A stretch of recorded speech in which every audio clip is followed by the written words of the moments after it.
your job doesn't offer a 401k? Where and how should you invest? The power of compound interest? And why it matters so much. And bringing it back to how to handle your day-to-day savings. Today's episode is brought to you by Security Financial Management. Welcome to Best Advice Podcast, guys. I'm your host, Rob Lovaglio, here with Trevor Bell, Certified Financial Planner. So last week, Trevor gave our viewers the opportunity to send some questions in. We had a lot of good questions, Truck. We did. And we're just going to rapid fire 3 of them that we think will be beneficial to everyone. So Mr. Trevor Bell, with that being said, let's get right to it. What's the first question you got, or the most repeated question you received? I don't have a 401k through work. Where and how should I invest? Anyone who owns their own business, small businesses, yeah, it's a lot. Your solo 401k, if you want to essentially max out your contributions. But on the simplicity side, just open a Roth IRA or a traditional IRA. Park away your maximum limit per year. You don't have to get fancy and pick individual stocks. An index fund will largely do it for you. And remember not to try and time the market. A 401k is convenient, but it's not magical. The key is starting. Open a traditional IRA, a Roth IRA, invest in some index funds of your choice, and keep it simple for yourself. And if you ever need any help, feel free to reach out to us. And speaking of time in the market, is the perfect time to discuss the number 2 asked question from our viewers, and that was, what really is compound interest and why is it so impactful, right? Yeah. Compounding means your money earns money, and then that money earns money, right? Yeah. And what I mean by this is, think about a snow avalanche, right? Yeah. At the top of a mountain, you have a couple of things of snow. They start falling down the mountain, and suddenly a massive accumulation happens as it moves down the mountain of snow. And that's exactly what a portfolio would be like. Say $1,000, you get a 10% return on it on an annual basis, right?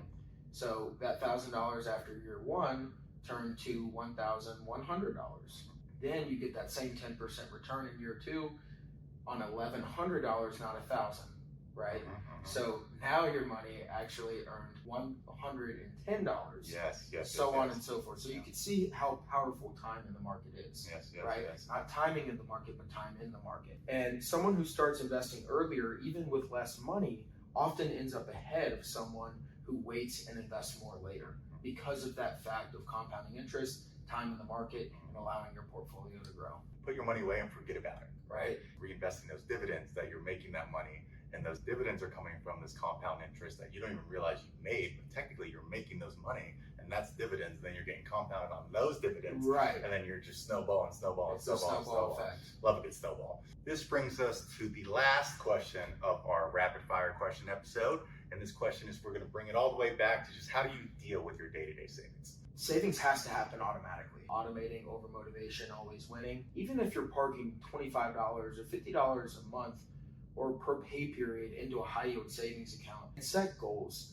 You know, if you don't have a month of your expenditures parked away in a high yield savings or an emergency fund, start with a goal of 1 month and then expand it to 3 months. And if you want to further get into the comfortability zone, go 6 months. It's got to start small, and you've got to take the day-to-day wins for what they are. Love the day-to-day wins. Avalanche effect, right? Yes. You get a good win, you get another win, and then you're winning. And it's rolling. It's not ordering Uber Eats. I mean, that could literally save you $8, $9.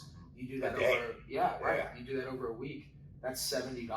Let's round up $100 a week. You're almost getting $400 for 4.5 weeks. Yeah. You know what I'm saying? So like $400 a month. Take the small wins, bro. That compound interest will hit eventually. Right. Well, beautifully said, Trevor. If you want to talk to Trevor Bell or any of our certified financial planners here at Security Financial Management, we're going to leave a link in the description, a QR code right here for you.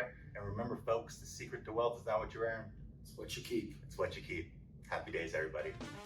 This podcast is for entertainment and educational purposes only and is not intended as personal financial advice. Before making any financial decision, please do your own research and consult a financial advisor as needed.